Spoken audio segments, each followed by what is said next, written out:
السلام علیکم ورحمۃ اللہ وبرکاتہ۔ جی بالکل آپ نے صحیح فرمایا۔ میں آپ کو مختصراً ایسا سمجھا دیتا ہوں کہ آپ کو ذہن میں بات بیٹھ جائے۔ دیکھیں، شریعت میں گستاخان رسول کے لیے حکم کیا ہے؟ گستاخان رسول کے لیے حکم ہے کہ انہیں قتل کیا جائے۔ من سب نبی، جو کسی نبی کی گستاخی کرے فاقتلو، اسے قتل کر دیا جائے۔ ٹھیک ہے، اب یہ پہلے تو منصب نبیین پہ غور کرنا ہوگا کہ جو بھی گستاخی کرے، صرف یہ نہیں کہ فرانس کا کوئی کارٹون بنائے یا انڈیا میں جو ہے کوئی نوپور شرما نے جیسے حضور کے لیے لفظ بڈھا استعمال کیا وہ، بلکہ اور بھی پاکستان میں بھی اگر گستاخ ہو جس کا یہ عقیدہ ہو کہ رسول اللہ کا خیال نماز میں گدھے کے خیال سے برا ہے، نعوذ باللہ، اس طرح کے ان کے عقیدے نظریات ہوں، تو ان کے لیے بھی یہ حکم ہے، وہ بھی منصب نبیین میں آتے ہیں اور ان کے لیے بھی حکم ہے فقتلو، انہیں قتل کرو۔ یہی وجہ ہے کہ سنی تحریک نے بے شمار ان وہابڑوں کے خلاف پٹیشنز دائر کرائی ہوئی ہیں، لیکن ہمارے ملک میں آج کل گستاخ کو سزا ہوتی کہاں ہے؟ ٹھیک ہے، تو لیکن حکم کیا ہے کہ وہ قتل کرے۔ اگر وہ نہ قتل کرے تو مسلمان کیا کرے؟ تو مسلمان کے لیے آرڈر یہ ہے کہ وہ قطع تعلق کرے، ان سے میل جول چھوڑ دے۔ گستاخان رسول چاہے وہ باپ ہو، ماں ہو، بہن بھائی ہوں، رشتہ دار احباب ہوں یا کوئی بھی ہوں، ان سے قطع تعلق کرے، ان کے نکاح وغیرہ میں شامل نہ ہو، نہ ان کا نکاح پڑھائے، نہ ان کے پیچھے نماز جائز ہے، نہ ان کے لیے نماز جنازہ پڑھے، نہ ان کے ساتھ بیٹھے وغیرہ وغیرہ۔ ٹھیک ہے، تو اس کے بعد جو ہے وہ سوال یہ پیدا ہوتا ہے کہ ٹھیک ہے، یہ بات تو صحیح ہے کہ جو گستاخی کرے اسے قتل کرنا چاہیے، ٹھیک ہے، اور قتل کرے گا سلطان اسلام، عام بندہ اس کو قطع تعلق کرے گا، تو پھر ممتاز قادری اور دیگر غازیان کے لیے کیا حکم ہے؟ عرض یہ ہے، بہت سادی سی بات ہے کہ ان کو ایسا کرنا چاہیے تھا جنہوں نے کیا ممتاز قادری صاحب رحمۃ اللہ علیہ سمیت، تو حکم یہ ہے کہ ان کو ایسا نہیں کرنا چاہیے تھا اور نہیں کرنا چاہیے۔ شرعی طور پر ان کے لیے یہ جائز نہیں ہے کہ وہ از خود قتل کریں، لیکن اگر کر دیں تو دیکھیں نا، مثال کے طور پر طلاق شرعی طور پہ جائز نہیں تھا کہ وہ ایک دم ایک ہی مجلس میں کہتا کہ جاؤ تمہیں 3 طلاقیں ہیں، ٹھیک ہے، جائز نہیں تھا، لیکن اگر اس نے طلاقیں دیں ایک ہی مجلس میں کہ جاؤ تمہیں 3 طلاق ہے، تو طلاق ہو گئی کہ نہیں ہو گئی؟ تو احناف کے نزدیک طلاق ہو گئی، اگرچہ اس کو اس طرح نہیں کرنا چاہیے تھا مگر ہو گئی، ٹھیک ہے، اور جائز ہو گئی۔ اس کے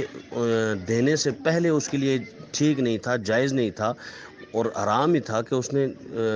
جو ہے نا وہ 3 طلاقیں اکٹھی نہیں دینی، جائز نہیں ہے، لیکن اگر دے دیں تو دینے کے بعد کیا حکم ہے کہ بھئی یہ ہو گئی ہیں کہ نہیں ہو گئی ہیں، یہ اب 3 طلاقیں جائز ہیں کہ نہیں جائز ہیں؟ تو آپ کہیں گے جی جائز ہیں۔ بس بلا تمثیل و بلا تشبیہ سمجھنے کے لیے کہ کرنا چاہیے تھا یہ کام کہ نہیں، از خود تو نہیں کرنا چاہیے، چاہے دارالاسلام ہو یا دارالکفر ہو، جیسے ہندوستان ہے یا پاکستان ہے، کہیں پہ بھی نہیں کرنا چاہیے۔ جیسے ممتاز قادری رحمۃ اللہ علیہ کا آپ کے ذہن میں ہے تو کرنا چاہیے کہ نہیں؟ تو ایسا نہیں کرنا چاہیے، از خود نہیں۔ کیوں؟ کیونکہ علماء نے کہا ہے کہ اس میں فتنہ و فساد ہوگا، ہر کوئی اٹھے گا اور کسی کو قتل کر دے گا، جس کے بارے میں معروف ہوگا یہ گستاخ رسول ہے، بغیر پوچھ گچھ کے، کیونکہ سلطان اسلام نے اور قاضی اسلام نے تو فیصلہ کرنا ہے پوچھ گچھ کر کے، باقاعدہ چھانٹ پٹک کے،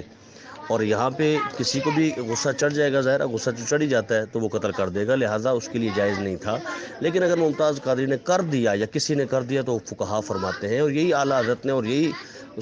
گستاخان رسول کا عملی بائیکاٹ کیجیے میں امیر ارشد نے لکھا ہے کہ اگر کر دیا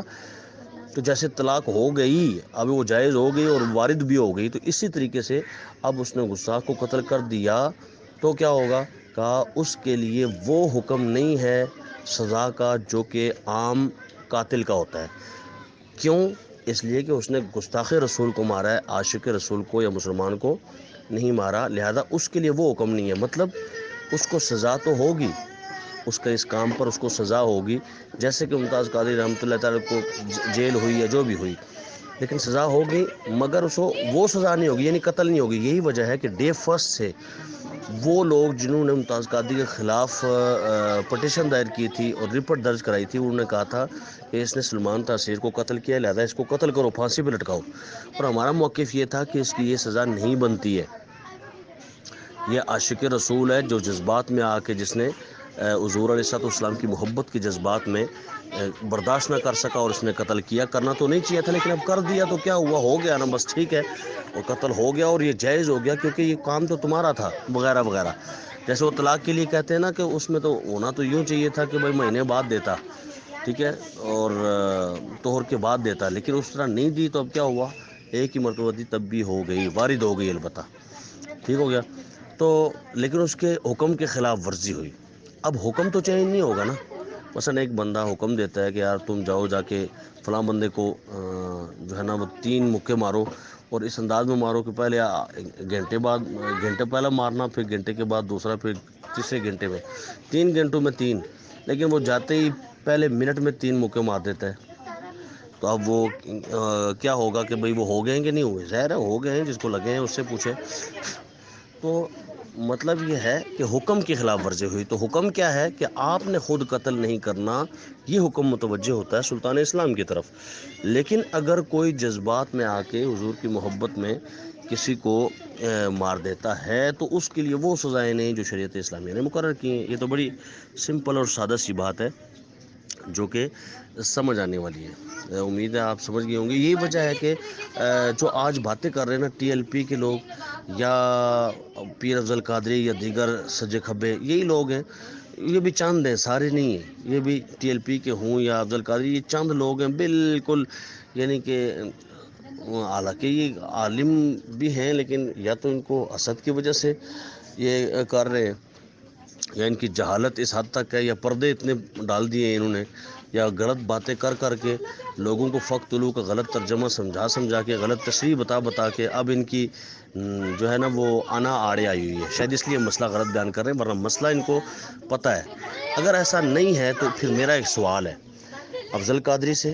اور دیگر ٹی ایل پی کے جو فن خان بنتے ہیں، خاص کر حسن نقش بندی، سلطان رائدہ پتر، کہ بھائی یہ بتائیں کہ آپ لوگ اس وقت بھی، ہم بھی ظاہر ساتھ شامل تھے، احتجاج کیوں کر رہے تھے جب سلمان تاثیر نے گستاخی کی تھی؟ تو گستاخی کرنے کے بعد وہ اسلام آباد ہی رہتا تھا، اور صرف ممتاز قادری ہی اس کو جانتا تھا، یا تم بھی جانتے تھے؟ ظاہر سارے جانتے تھے، تبھی تو پاکستانی حکومت سے بار بار مظاہرے کر کے، احتجاج کر کے، پیر افضل قادری اور ٹی ایل پی والے اور دیگر ہم لوگ سب ہم کہہ رہے تھے بھائی اے حکمرانوں قتل کرو، اے حکمرانوں پھانسی دو، اے حکمرانوں جیل میں ڈالو، پکڑو اس کو، یہ کرو وہ کرو، لگام ڈالو۔ اگر از خود جائز تھا، ٹھیک ہے، کسی بھی فرد کے لیے اگر جائز تھا قتل کرنا، تو کوئی ایک تقریر بتا دیں کہ کسی نے تقریر کی ہو آج تک کہ جاؤ بھائی اس کو خود قتل کرو، کسی ایک کی بھی آپ کو نہیں ملے گی کہ خود قتل کرو، ایک کی بھی۔ سب یہ بکارے جتنے بھی ہیں نا اپنی طرف سے بھونکتے رہتے ہیں بغیرت، ورنہ ان کو چیلنج ہے میرا تمام تر بکاروں کو کہ مفتی منیب الرحمان صاحب بھی ہیں، مولانا عبدالستار سعیدی صاحب بھی ہیں، اور دیگر بہت بڑے بڑے علماء موجود ہیں، مفتیان کرام، ذرا ان سے فتویٰ لاؤ نا کہ عام بندہ قتل کر سکتا ہے؟ کوئی عاشق رسول، کوئی بھی عاشق رسول جو بھی ہے، ظاہر و شاکر رسول، پھر ہر گلی گلی میں ہر بندہ، میں بھی کہہ رہا ہوں میں بھی عاشق رسول ہوں الحمدللہ، اللہ تعالیٰ مجھے کر بھی دے اچھے انداز میں، اور ہم ہیں، لیکن کیا کوئی گواہی دے گا بھائی عام بندہ نہ کرے لیکن عاشق رسول مار دے؟ کوئی فتویٰ لائے نا۔ الحمدللہ ہم نے تو کتاب دکھائی، ہم نے اعلیٰ حضرت کو پڑھا، اعلیٰ حضرت کو دکھایا، اعلیٰ حضرت کا فتویٰ دکھایا، ہم نے امیر علیہ سنت کی بات بتائی، ٹھیک ہے، اور دوسری طرف سے آپ خود کسی سے رابطہ کر کے بھلے کر لیں، ایک فتویٰ نہیں، ایک جواب نہیں، کسی کے پاس کوئی کتاب نہیں، بس بک بکارے، بک بک بک بک، اور بات کیا بیان کرتے ہیں؟ اپنی دلیل کس چیز کو بناتے ہیں؟ کہتے ہیں جی وہ دیکھیں جی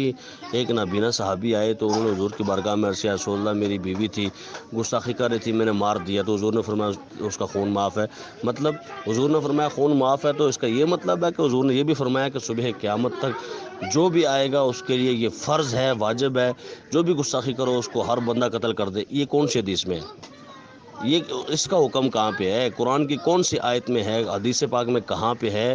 کہ صبح قیامت تک کوئی بھی انفرادی طور پہ کوئی عام آدمی، حکومت کا نہیں، غیر سرکاری اور غیر حکومت والا آدمی، کوئی بھی عاشق رسول کسی بھی گستاخ رسول کو فوراً مار دے؟ یہ حکم کہاں پہ ہے؟ ٹھیک ہے، تو ان کی بات کرنا اور پھر تشریح اپنی طرف سے بیان کرنا یہ بھی غلط بات ہے نا۔ ہم تو تشریح اعلیٰ حضرت کی مانتے ہیں، ہم تو فکر اعلیٰ حضرت پہ چلنے والے ہیں، اور الحمدللہ ہم نے دلیل بتائی ہے، اور اس سے بڑی کیا دلیل ہوگی یار؟ ہر دلیل کو چھوڑ دو، پھینک دو ادھر ادھر، بس کہو چھوڑو جی۔ سب سے بڑی دلیل یہ ہے کہ یہ خود فتویٰ نہیں دے رہے، جو مفتی بک بکارے کر رہے ہیں نا، حدیثیں تو پڑھ رہے، تو فتویٰ دو نا خنزیرو۔ فتویٰ کیوں نہیں دیتے ہو کہ ہر عام آدمی کسی بھی گستاخ رسول جہاں بھی مارے، جہاں بھی ملے گستاخ رسول، جو بھی گستاخی کرے اس کو قتل کر دو؟ دو فتویٰ، جرت ہے، ہمت ہے تو دے کے دکھاؤ، لیکن نہیں دیتے۔ یہ سب سے بڑی ہماری اعلیٰ حضرت کی سچائی کی دلیل ہے، اور ان لوگوں کے جھوٹا ہونے کے لیے حسن نقشبندی اور ٹی ایل پی کے بکبکارے یا دیگر بکبکارے اور پیر افضل قادری سب کے لیے جھوٹا ہونے کے لیے اتنا کافی ہے کہ یہ ان میں ضرورت نہیں ہے کہ کسی حاذق اور ماہر مفتی سے یہ فتویٰ لے سکیں، آج کے مفتی صاحب سے، کہ جناب ہر عام آدمی حکومت کے علاوہ بھی گستاخ رسول کو مار سکتا ہے۔ ورنہ پھر ہم گستاخ رسول دکھائیں گے گلی محلوں میں کہ کون کون گستاخ رسول ہے، اعلیٰ حضرت کے فتوے کی روشنی میں پھر یہ قتل بھی کریں گے، اس لیے یہ فتویٰ نہیں دے سکتے، نہ لے رہے ہیں کہیں سے۔ اس لیے ہم تو مسئلہ صحیح بیان کر رہے ہیں الحمدللہ۔